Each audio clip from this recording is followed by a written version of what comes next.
I agree with Rico and Amanda about our cultural background as Asians. But there may be some differences shaped by past political and cultural events between Philippines, Thailand, China, and Malaysia.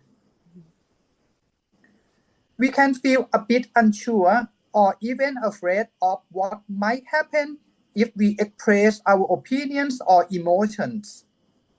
I think it doesn't happen as much in Western countries. So the question is, where is the line when it comes to expressing ourselves in a church community?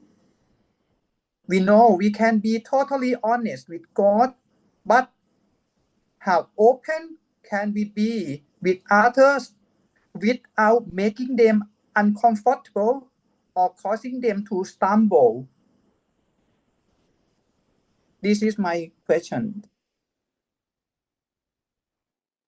Thank you, and for mentioning as well the similarities as well as the differences, and I believe so. And uh, going back to the Bible, one of the things that in the experience of the Israelites when they go to the temple, I said they're free. There were times when they would go to the temple, put ashes on their head, lament, weep, and the community.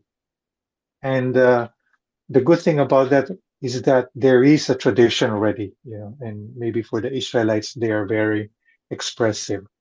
For Asian cultures like the Philippines as well, we are not that expressive, and there are levels. I know that maybe the Chinese, the Thai may have different levels as well of expression.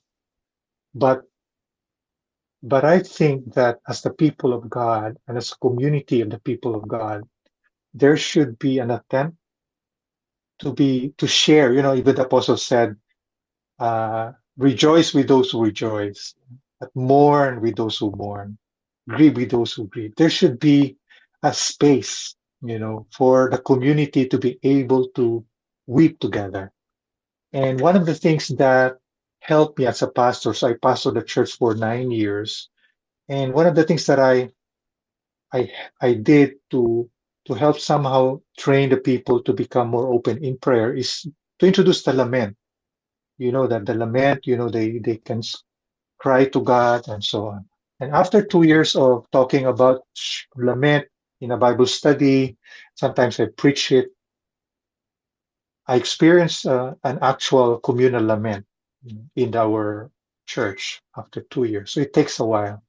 And I shared that experience I think at the end of the book, where of the book, It's Okay to Be Not Okay, where after I preached and the people are already going out, one of the mothers just came up and like out of nowhere, because the members already talking about lament. Actually, lament became part of their conversation already. Oh, I did lament yesterday, and so they keep talking about it. And this mother just started to cry in the midst of the crowd. At first she was sharing about her uh, situation with the family, not very detailed, of course. You don't broadcast it, but she was just sharing a burden, and the people started coming back. We sat together, and then I came forward, and then I just prayed a prayer of lament. And after I opened my eyes, I just felt like a relief. Like wow, there is space for this lament in this community. And people, some of them are also in, like in tears and so on. So that was a very rare moment, but I think it's possible.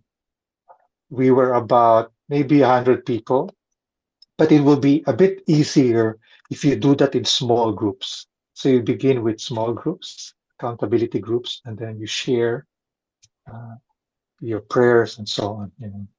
But in some mega churches, that's the problem with mega churches.